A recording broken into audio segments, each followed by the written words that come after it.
네, 안녕하세요, 대표님. 네, 안녕하세요.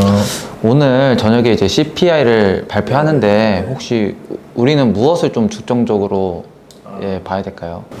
일단 CPI가 당연히 이제 시장의 예상치보다 이제 높게 나오는지 낮게 나오는지를 보는 건 기본이고, 그에 따른 좀 시장의 반응을 좀 면밀히 보셨으면 좋겠어요. 그러니까 어떤 시장의 반응이라는 게 단순히 주식 시장을 보는 것보다 이제 장기금리, 단기금리, 그리고 외환이 어떻게 움직이나, 특히 주식 투자를 잘 하시려면 특히 요즘 같은 때는 매크로 환경을 잘 파악을 해야 된다. 저희가 계속 말해왔던 최근 이제 증시의 하락, 특히 나스닥의 하락이 발생할 때 장단기 커브 역전이 이렇게 많이 심해져 있던 게 조금 풀려가면서 하락하는 게 나타나고 있거든요. 장단기 금리 역전이 정상화가 되고 있는데, 그게 어떤 단기 금리가 많이 내려오면서 정상화가 된다기보다 단기 금리가 많이 상승하면서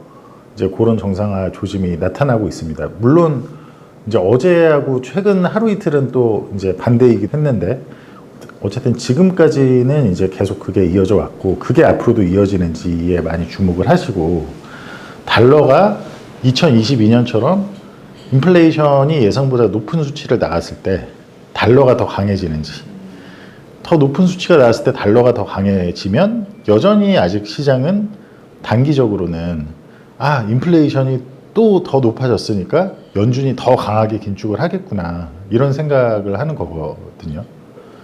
그러니까 그런 부분을 잘 파악을 하실 거를 좀 말씀드리고 싶어요. 그럼 대표님 말씀은 CPI 발표에 따라서 채권이나 증시 그리고 이제 달러, 네. 이 세 가지 자산들이 어떻게 움직이냐에 따라서 시장의 전망을 읽을 수 있다. 그렇죠. 이제 제 뷰를 이제 좀 말씀을 드리자면, 최근에 이제 좀 시장의 어떤 그런 매크로 뉴스나 이런 거를 보면 아직도 여전히 뭐 그냥 단순히 상승장 속에서 발생하는 조정 정도로 보는 시각이 많은 것 같아요. 근데 저는 사실 개인적으로는 저희 프루팅에도 아마 나스닥이 하락하기 직전에 저희가 남겼었고, 그런 시그널을 봤기 때문에 그 시그널도 남겼고, 아마 나스닥이 최근에 있었던 고점을 다시 깨기 어려울 거다. 즉, 이 상태에서 이제 계속 하락하지 않을까라고 보고 있는데, 그거를 이제 시장은 좀 너무 간과하고 있는 것 같고, 뭐 어느 일정 부분의 조정이 나오는 정도라고 보는 것 같은데, 그게 아닐 가능성이 되게 많다. 그러니까 어떤 미국 증시, 특히 나스닥처럼 지난 10년 넘게 양적 완화를 통해서 이제 멀티플이 이렇게 계속해서 확장된 경우는, 이제 제가 앞선 영상들에서 많이 설명한 인플레이션이 장기화가 되겠구나라는 거를, 물론 이번 CPI 발표 한 번으로 그게 바로 된다는 건 아니고요. 이제 계속 그런 게 나타날 때 정말 계속해서 이게 어떤 단순히 뭐 한 달, 두 달짜리 이벤트가 아니고 향후 뭐 2년에 걸쳐서 뭐 몇 년에 걸치든 좀 많이 하락할 수 있다라는 게 이제 일단 저희 뷰인 거를 좀 기본적으로 아시면 좋을 것 같고요. 또 하나는 이제 그런 매크로 뉴스를 많이 보면 아주 잘못된 또 시장의 오해가 보이는데, 장기 금리가 최근 들어서 이슈가 많이 됐잖아요. 근데 사실 저희는 몇 달 전부터 엄청나게 역전된 커브의 정상화가 장기 쪽이 상승하면서 될 거다라는 콜을 공개적으로 한 데가 저희밖에 없을 거예요. 그러다 보니 그거를 몇 개월 전부터 계속 이제 뭐 장기 금리, 10년 금리 기준으로 3.2까지 내려왔을 때부터 계속 이제 이게 좀 위험하다라는 걸 계속 얘기했고, 그러니까 최근 이제 비레크먼이나 이제 그런 헤지펀드에서 이제 장기채를 공매도 한다고 하고 그게 이슈가 될 때, 아마 제가 알기로 이제 저희 영상이나 저에게 조금 주목을 받은 것 같아요. 이제 그러다 보니까 요새 이제 많은 뉴스나 많은 이제 채널에서 또 장기채에 대해서 다루기 시작하는데, 그걸 다룰 때 하는 얘기 중에 이제 하나는 연준이 앞으로 어쨌든 긴축을 더 오랫동안 할 거다라고 그렇게 생각할 때 장기금리가 추가로 상승을 할 거다라고들 많이 보시는 것 같아요. 2022년에 예를 들어 연준이 기준금리를 계속 실제로 인상을 했고 그 의지를 누구보다 강하게 보였잖아요. 어떻게든 인플레이션을 잡을 때까지 계속 긴축을 할 거, 금리를 인상할 거다. 그때 실제로 다만 장기금리는 계속 상승했나요? 아니요. 어땠죠 그러면? 연준이 제가 알기로는 네네네. 연준이 좀 강하게 말을 네네. 해가지고 좀 그 금리를 좀 낮게 유지하지 않았나. 좀 그렇게 알고 있습니다. 어때 장기금리? 예, 장기금리를 낮게 유지하지 않았나. 그렇죠. 그러니까 기준금리를 이제 0에서 계속 올리는 구간에 작년 11월 그러니까 증시가 단기적인 저점을 찍었을 때 미국 주식이 10월 11월에 한 3.75%까지 0에서 3.75로 올렸죠. 이제 장기금리가 작년 10월 증시 저점에 한 4.4%까지 찍은 적이 있단 말이에요. 4.34 이렇게. 근데 그때까지 기본적으로 그 금리의 상승은 장기금리는 애초에 시작 자체는 더 높은 곳에서 당연히 시작을 하니까 기준금리는 0에서 시작을 하고 이게 단기가 당연히 훨씬 더 장기보다 많이 상승을 했기 때문에 그러니까 그 속도 가파른 게 훨씬 더 했기 때문에 그러니 그때까지도 커브가 역전이 계속 이루어진 거죠. 장단기 커브 역전이. 근데 여기서 또 생각해 보시면 작년 10월에 저점을 찍었을 때가 10년물은 고점이었고 그 이후에도 연준은 계속해서 금리를 최근까지 높여왔죠. 작년 11월이 3.75였는데 올해 이제 최근 들어서 다시 5.5%까지 올렸으니까 거의 뭐 한 175bp 정도는 인상을 한 거죠. 기준금리를. 그죠? 근데 그때 제가 지난 영상들에서도 다시 여러 번 말씀드렸지만 10년물 금리는 어떻게 변화를 했죠? 4.4까지 갔던 게 오히려 3.2까지 떨어졌었어요. 3.2까지. 저희가 장기채가 지금 이거는 완전 시장이 디플레이션을 잘못 착각하고 있고 장기금리의 위험성에 대해서 경고하기 시작한 게 이제 그 부분까지 왔을 때 얘기를 하기 시작했고 3.2까지 떨어졌다가 최근 들어서 이제 다시 4% 정도까지 올라온 건데 여전히 10년물 금리는 작년 10월이나 11월 고점 대비 아래에 있죠. 4%니까. 그 말은 무슨 말이냐. 그러니까 연준이 과연 앞으로도 긴축을 하겠구나. 그러니까 예를 들면 인플레이션이 또 강하게 나온다고 볼게요.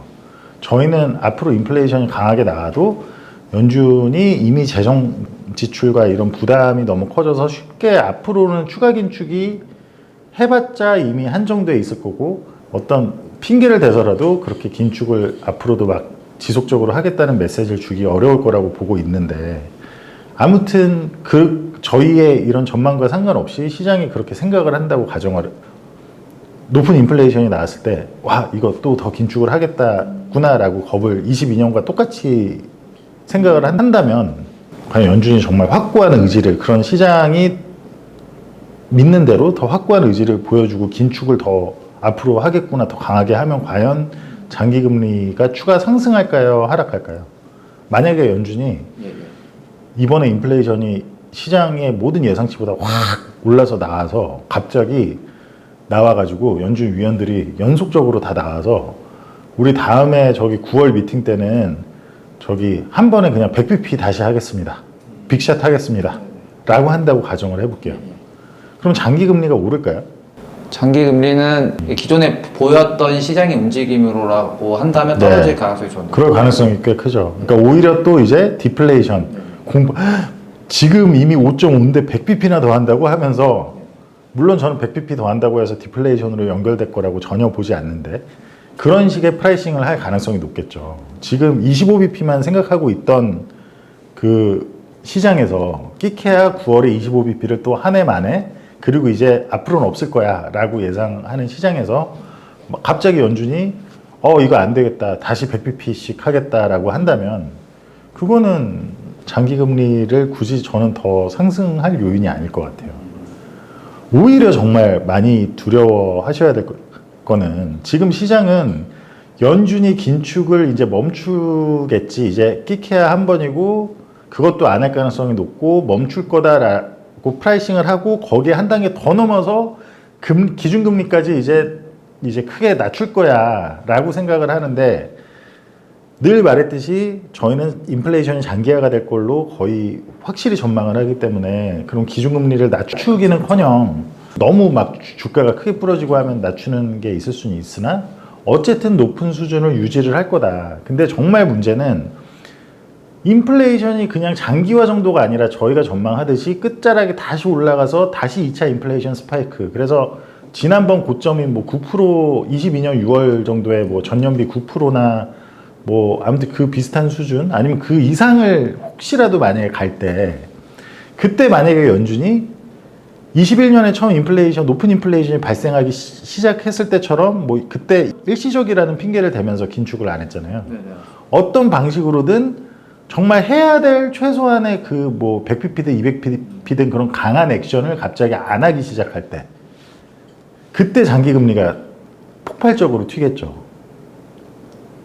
그러지 않을까요? 장기 금리라는 거는 장기 성장 경제에 대한 성장성을 반영하기도 하지만 그보다 앞서 반영하는 건 장기적인 인플레이션 전망을 훨씬 더 반영할 수밖에 없거든요.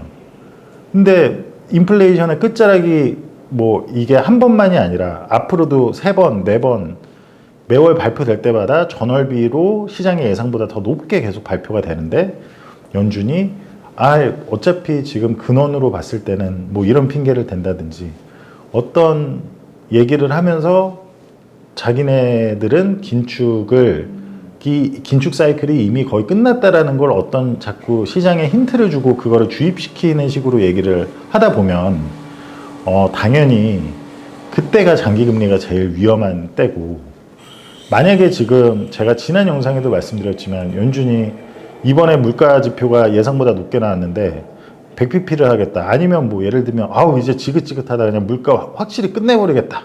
한 번에 그냥 기준금리를 10%로 인상하겠습니다라고 그냥 가정을 해본다면 그러면 장기금리는 전에도 말했지만 0%로 한 번에 내려와도 밸류에이션이 고평가된 게 아닙니다. 장기채가.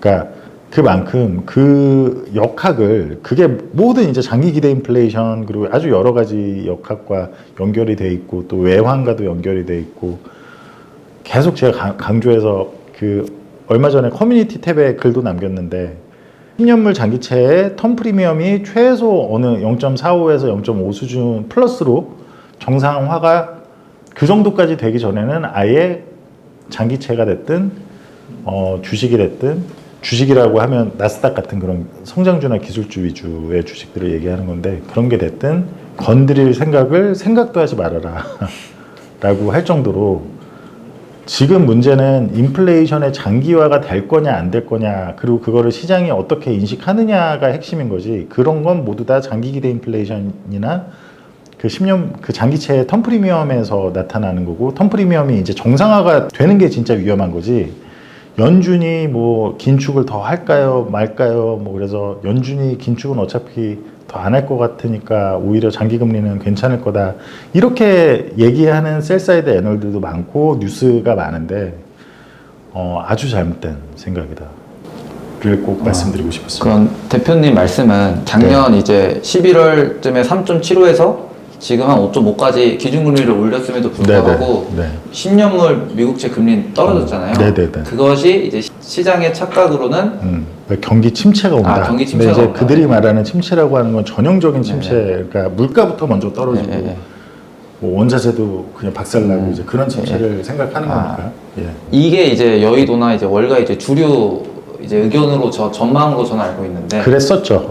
지금도 아마 제 생각에는 긴축이 더 세지면 이제 디플레이션으로 연결하는 게 아직도 그게 좀 남아 있겠죠. 그러니까 장기채를 아직도 사야 된다라고 하는 분들이 많으니까. 이게 여의도나 월가 이게 주류 전망인 것 같은데 대표님은 그 전망과는 좀 다른 목소리를 내시고 계시잖아요. 혹시 그거에 대해서 좀 어떻게 생각하는지 이런 서로 다른 전망을 하는 거에 대해서 제가 이 얘기를 하면 또 악플이 달릴 수도 있고 제가 또 어제 잠을 말씀드렸지만 지금 사실 시장 분들하고 잠을 전혀 못 자가지고 지금 말이 제가 되게 매끄럽지가 않을 수 있는데 그 요새 특히 또 뭐 이렇게 대형 채널들에서 월가의 목소리를 이렇게 막 매일 전해주고 하기도 하잖아요. 근데 기본적으로 그러니까 또 한국 분들은 되게 이제 그걸 굉장히 그 월가에서 하는 얘기를 특히 셀사이드 애널들이 하는 얘기를 되게 이제 그 신뢰하시고 의지를 하는 것 같은데 기본적으로 월가나 여의도나 똑같은 그 생리로 돌아가거든요. 아니 빅쇼트만 해도 보셨을 거 아니에요. 예를 들자면 네네네. 08년이든 2000년이든 뭐 과거 아무튼 그런 위기 당시 때 실제 월가에서 어떤 얘기들이 가장 주류 컨센서스였냐라고 한다면 늘 그 실제 앞으로 벌어질 일과 반대 완전히 정반대가 늘 주류 컨센서스고 그들이 돌아가는 메커니즘은 그렇게 돌아갈 수밖에 없습니다, 사실은. 그러니까 그들이 일부러 그렇게 생각 안 하는데 거짓말을 했다라는 얘기가 아니라 제도권이 수익을 올리는 구조 자체가 단기적인 폼으로 바로 앞만 보고 할 수밖에 없게 돼 있고, 그러니까 그 자기들의 이제 그런 어떤 정말 장기적인 철학을 갖고 한다기보다는 바로 앞에를 보고 이제 아무튼 그런 경우가 굉장히 많다라는 걸 좀 아시면 좋을 것 같고, 오죽하면 왜 워렌 버핏이 늘 이제 그 월가에서 최대한 멀리 떨어져 있어라 라고 하는지에 대해서, 그리고 왜 레이 달리오가 브리지워터 같은 경우는 사무실을 월가에서 엄청 멀리 떨어진 아주 시골까지는 아니지만 아무튼 그렇게 멀리 떨어진 곳에, 외진 곳에 그렇게 두는지. 그래서 진짜 워렌 버핏이 자주 꽤 강조를 했어요, 예전부터. 정말 투자를 잘 하려면 월가와 굉장히 떨어져 있어요. 그러니까 노이즈와 진짜를 구분을 할 줄 아는 눈이 있어야 되는데, 그게 제가 잘나서 그렇다라는 게 아니고, 그리고 그들이 못나서 그것도 전혀 아니고요. 대단한 분들이 진짜 똑똑한 분들인 거 맞는데, 생각하는 구조 자체가 어떤 본질에 대해서, 그리고 또 특히 그런 데서 접하는 그런 뉴스들은 보통은 자기가 정말 트레이딩하거나 진짜 자기 돈을 받거나 하는 사람들의 말이 아니잖아요. 그러니까 월가 안에서도 정말 뭐 프랍하는 부서도 있고 트레이딩 부서도 있고, 그리고 정말 리스크를 많이 걸고 레버리지를 써서 하는 부서도 있고 하지만, 그런 데서 보통 얘기하는 거는 한국으로 치자면 뭐 증권사의 애널리스트 분들이 또 실력이 안 좋다라는 얘기가 아니고, 어쨌든 간에 그 구조가 좀 다르기 때문에 어떤 정말 시장의 본질을, 저는 방금도 말씀드렸지만 어제 시장을 보내라고 밤을 또 샜어요. 그만큼 제가 직접 거래를 하지 않더라도 정말로 시장이 돌아가는 거를 다 파악을 하고 봐야 되고, 보통 그러한 직업이 더 뭔가 시장이 지금 이거 어떤 생각을 하는 거구나, 여러 가지를 종합해서 본 뒤에 그거에 대한 추론을 더 잘 할 수 있겠죠. 말은 그들보다 못하겠지만, 저는 말은 오늘 심지어 잠도 못 자가지고 지금 말이 막 떠듬떠듬 나오는데 그것과는 다르다는 얘기입니다. 예, 아무튼 그런 구조는 좀 인지를 하시면 좋을 것 같아요. 그러면 이제 여의도나 월가에서 나오는 이제 수많은 목소리 중에 이제 신호와 소음, 그거를 두 개를 좀 분리해서 들으려면 어떻게 해야 되는지 혹시 대표님만의 팁이 있을까요? 그래서 저는 그런 거를 좀 길러드리기 위해서 유튜브도 하는 거고, 사실은 프루팅을 애초에 만든 게 너무 그런, 항상 특히 한국은 그전엔 더 심했잖아요. 지금은 그래도 그런 양성화된 것 이제 채널들이 나오고 하지만, 이전에는 온갖 이제 뭐 리딩방이라고 할까요? 이제 그런 곳들이 다 이제 주류였잖아요. 그래서 이제 그런 부분을 좀 저희가 나름 기여를 하고 있지 않나라고 생각을 하고, 그러니까 어쨌든 어떤 현상을 해석할 때 좀 정말 그 본질을 통찰을 하는 버릇을 해보려고 하시는 게 좋을 것 같아요. 아무튼, 그리고 이건 꼭 한국을 얘기하는 게 아니라 어쨌든 제도권의 얘기를 너무, 저희 얘기도 마찬가지고, 제가 무슨 얘기를 한다고 해서 제 얘기가 다 맞을 거다도 전혀 아니고, 어쨌든 자기가 무슨 얘기를 듣고 많은 뷰를 접하는 건 너무 좋은 거예요. 그 안에서 좀 논리에 집중하고 저 논리가 맞겠구나, 그 판별하는 거를 기르시라고. 제가 한번 제가 나름 제도권 때 저 이렇게 저 정말 잘했거든요. 뭐가 됐든. 근데 이런 얘기 제가 조만간 한번 하려고 하는데, 오늘 해도 좋고요. 근데 아무튼 진짜 저희는 계속해서 논리를 얘기를 하잖아요. 처음 시작부터 그랬어요. 그럼 그거를 집중하셔야지. 예를 들면 장기 채권에서 제가 말씀드렸듯이 건들락이라는 분이 되게 구루예요. 그분은 장기채 되게 불이에요. 그래서 수익률이 계속 안 좋고 있긴 한데 그럼 그 사람이 구루니까 저도 아 이거 장기채 금리가 상승하면서 커브가 역전된 게 정상화 되겠구나라고 거의 확실히 전망했던 내 생각이 틀렸구나라고 생각하지 않잖아요. 저보다 훨씬 더 자산 규모도 훨씬 많겠죠. 뭐 비교도 할 수 없을 만큼. 그죠? 근데 저는 조금 더 영향을 받지가 않는다고요. 예를 들자면. 심지어 워렌 버핏이 그렇게 얘기했다 그래도 저는 영향을 받지 않아요. 물론 버핏이 그랬다 그러면 더 파보긴 할 거예요. 예를 들면 더 파보고 내가 지금 뭘 놓쳤나. 하지만 더 파봤는데 그게 아니라면 조금도 영향을 안 받는다는 거죠. 아, 그럼 대표님만의 이제 신호와 소음을 구별하는 방법은 논리에 집중하는 거다. 논리에 집중하고 그거를 네. 계속 검증해보고 그러려면 지식을 기본적으로 더 많이 알아야 될 거고 예 그래야겠죠 아무래도. 아, 그리고 제가 오늘 저희 단톡방에 네네. 이제 재밌는 대표님 관련한 커뮤니티를 제가 공유드렸는데 네네. 혹시 그거 보셨나요? 아 네. 혹시 맞죠. 느낌이 그거- 어땠는지 아, 좀 그 얘기도 오늘 지금 갑자기 전망하다가 그럼 이거는 다음 편으로 다음 편으로 예, 예, 아주 재밌는 얘기인데 이참에 그러면 예, 예, 예. 한번 좀 얘기 좀 하시죠. 그러면 요거는 아무튼 다음 편으로 하고 아, 예, 예. 예 그러면 오늘은 네, 여기- 물론 저희는 촬영을 그죠, 바로 저 하겠지만 일단 여기는 여기까지 하고 네. 네, 야, 인사 조금 쉬었다가, 드리는 걸로 예, 네, 예, 하시죠. 예, 예. 네네. 알겠습니다. 수고하셨습니다. 네, 수고하셨습니다. 네.